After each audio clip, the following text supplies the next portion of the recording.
Got it. Cyber bites are what we put out, and those are just like Situational little awareness. Mm-hmm. Yeah, like, hey, we saw this, or this is... Right.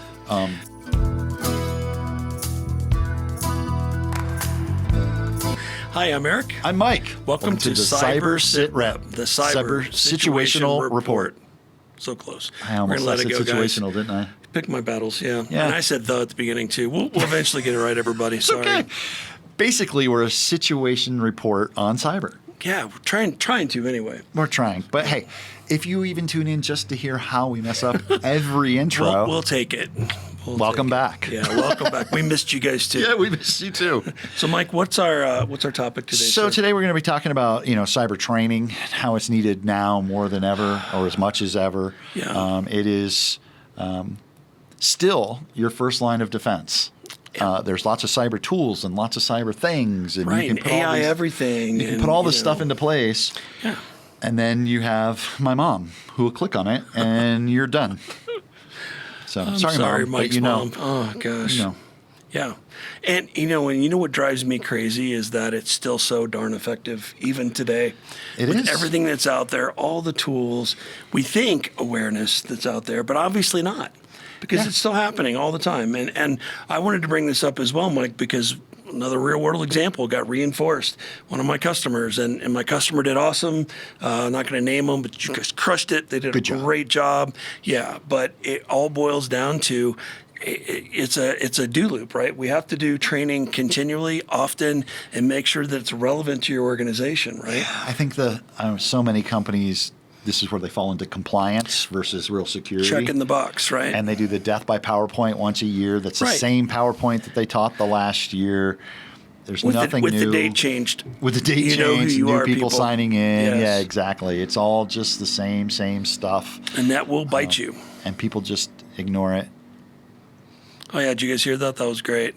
That's okay, because we're coming to you, Live from the studio. It's recorded. But Live now. Yeah, it's live for us. Sorry, so. I stole your line there. Yeah, that's Sorry. right. Yeah. So, But it's, real world out there. yeah. So, once again, I'm going to share just high-level details, Right. sanitized. The classic case of an employee that wasn't necessarily a full-time employee, had been in the wings kind of as an auxiliary for a while, looking at retirement, things like that. Not somebody that was in the day-to-day operations, got phished successfully and was pretty upset about it and, didn't see the warning signs up front that we train people to look for. So once again, not faulting this individual, they really thought they had an issue they were working there using all those methods. They're getting better and better at the phishing. They are. It's harder and So harder to spot. Catch our social engineering sit rep on that for pointers, and then go to socialengineering.org to get even smarter about it, because we pilfer all of our data from them. Love you, Chris. It's great. Right. So got fairly deep in, and then finally the lizard brain kicked in.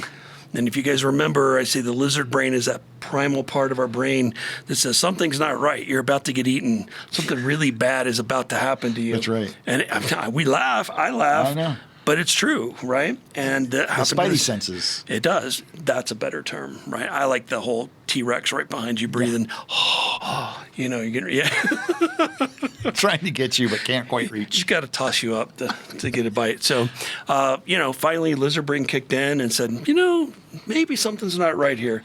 So called the security folks. Security folks instantly leapt into action, which will be the second part of what I'm talking about, leveraging their tested incident response procedure or plan or whatever you want to call it that they had tested, in a tabletop fashion, got battle tested for real, right? Yep. And because they had tabletopped it and pulled out some of the stuff that didn't work, and it wasn't as stressful, right? And they had this thing squashed within, 5-10 minutes, mitigated, and they went through all their steps, and they were able to declare closure by the end of the day.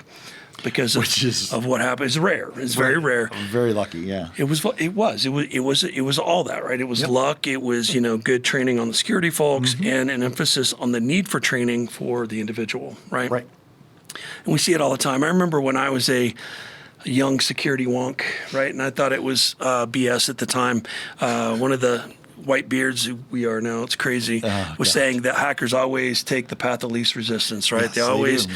eat the low-hanging fruit. There's tons of analogies out there, but they basically take the easiest vector for the max reward, right?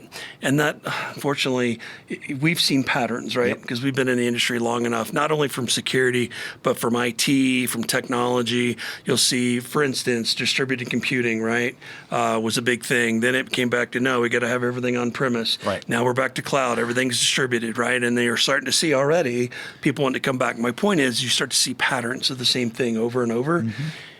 And this is it, right? The whole phishing attack thing, you'll see it's hit really heavy, may shift to a different vector, but they always come back to it because guess what, everybody? It's profitable. It works. That's right. Right? So Yeah, they moved to text for, text is smishing, big, variance, voice, all that, right? Yep. But the point is that they keep coming back to it over and over because it works. And because of that, you can't drop the ball on this from an organizational point of view. You have to keep your people trained. Everybody that's in your area of influence, employees, contractors, friends, family. I'm going to go out and say it, right? If you're an IT security person and you're not training your family, then you are a lazy individual, right? Well, I try. I know, try. and I'm guilty as well. But there's no excuse, right? We know better. You need to spread that because in another Sitrep we talked about first, second, third order effects. You may not be targeted directly by an Exactly attack, right. but somebody you know or love is and drags you into that fight, right? Yeah. So why wouldn't you do that? Brush It's just- off, change the names to protect the guilty of a customer developed Right. slide set. Nudge, Exactly. nudge, wink, wink, and do it for your family. Yes, right? exactly. And I was going to say, I do. My poor sister is the one who's closer to mom, so she's the Nice. one who is more of the hands-on tech follow-up. I can't wait to get stories from your family. When you have them out to visit, It's fun. yeah, it's going to be amazing. I'm looking forward to that. Yeah, my So, sister constantly tells me, she goes, you do this for a living, and she's your mother. You should stop this. Right. And I say, well, you're there. You have the slap of the hand ability that I don't Wow. have remotely. That's funny. But we do have stuff set up to catch her. Yeah, So. well, right, and that's where we're going with this, right? So Yep. don't let the training down. Take a look at it. To Mike's point, make it fresh, invigorating each year. We like Don't to waste your do- people's time, right? We like to do monthly, short, Which is where, two right? monthly bits of training that are under 10 minutes each, that are current, that are topical, Right. and or are hitting the newest. That's your Cyber Bites? thing. Is that what We you're- do the Cyber Bites weekly. Got it. Cyber Bites are what we put out, and those are just like Situational little awareness. awareness. Yeah, like, hey, we saw this, or this is. Right. And where I was going with that too, Mike, is that, if that's not your superpower training, you don't know how to spell it, then outsource it. Yeah. Right? It's not that expensive. Look out there, do a Google search or DuckDuckGo search Yep, for exactly. companies. We know a couple, reach out to us. We'll give you some great recommendations. Very, very low cost of entry there. Yeah. And they will train your people on a monthly basis, right? Yeah, Which is like outstanding. Ours on a small business is under $3 per user per month. user per month. Yep. Cup of coffee per user per month. I knew you were going to go there with the Cup of coffee. train a poor child. for less Oh, well, than the that's cost- another video. cost of- Yeah, for just $1 a day. for the cost of a cup of coffee. But no, seriously, consider it, right? It's Sure. that important. I bring it up. I hate to be the broken record, but I got to see it yet again. I got to see the bad side of it with oh man, that's really unfortunate that individual fell out of the training cycle and or wasn't grasping the materials, to the other side of it where when it was discovered, man, 800-pound gorilla came in and took care of business, and it was awesome, right? And how they solved the problem was the converse of this, which is Yes. your users are your number one sensor. Yes. They are your number one Yes. network sensor because they are the first ones to see something's wonky, something's wrong. Right. And so if you can train them, that's a free tool. I mean, the training you either do or pay for, but that person as a cyber sensor is now free. And it's the best force multiplier you've got. They're right? on the When network You've got and- everybody on and vigilant. My gosh. You build that culture of that awareness. Mm-hmm. And when we do like phishing tests against companies that are built that way, they are immediately texting, walking into the water cooler going like, did you get that email? We think it was from Digital Beachhead. They're trying to phish us. Don't get Again. caught. But then you'll find that 50% of the time, if not more, it's not us. Right. It's an actual phishing. a real wolf. And they were like, did you do that? And we were like, no. And they're like, even better. I caught it. Exactly. And you're like, yes, you Exactly. did. And you reward that. Yep. And you do the cycle over and over, and you become much more resilient. It doesn't take a ton of money to do this, right? No, and like I say, as your sensor, they're the Right. ones that are going to see something, oh, my computer's slow, or oh, this is weird, or I can't get my printer to work. Right. Those are indicators. It could be a tech Well, problem, or To your point, even though it could sound communistic, see something, say something, right? that's right. Especially in the work environment. If you see something that looks off, then let somebody know. Well, we 'Cause lived it may in be. England, so we lived with that, Well, with the see something, say something, exactly with right. packages and those kind of things. So it's the I same remember, thing in cyber. Yes, indeed. The troubles. Yep. Yeah. It was a long Lived time ago. through the troubles. Yeah, us too. Wow. Yeah. Yeah, I remember that now. Yeah, that was kind of a big deal. Yep. If you see it, say it. So it's same Not thing kind in of. cyber. It was a huge deal. Sorry, I don't mean to cheapen that. It but, was. Yeah. Yeah. Yeah. Lots of Cool. close calls. So trust me when we say train your people, keep them trained. You got it. You got to stay on top of it. Wash, rinse, repeat. If once a year is not often enough, then go more frequent. Right. Yeah. You've got to do it. You don't I have a choice. recommend the frequent just because then it's Yep. they don't feel it's time for the cyber training and we're sitting through it. Right. And once short, again, it's quick. and if you're it's- not committed to keeping it robust and going Yep. on track, then outsource it so it is. That's It's right. that important. And that's one of the few times I will tell you where I recommend you spend your hard-earned dollars. That's right. So do it.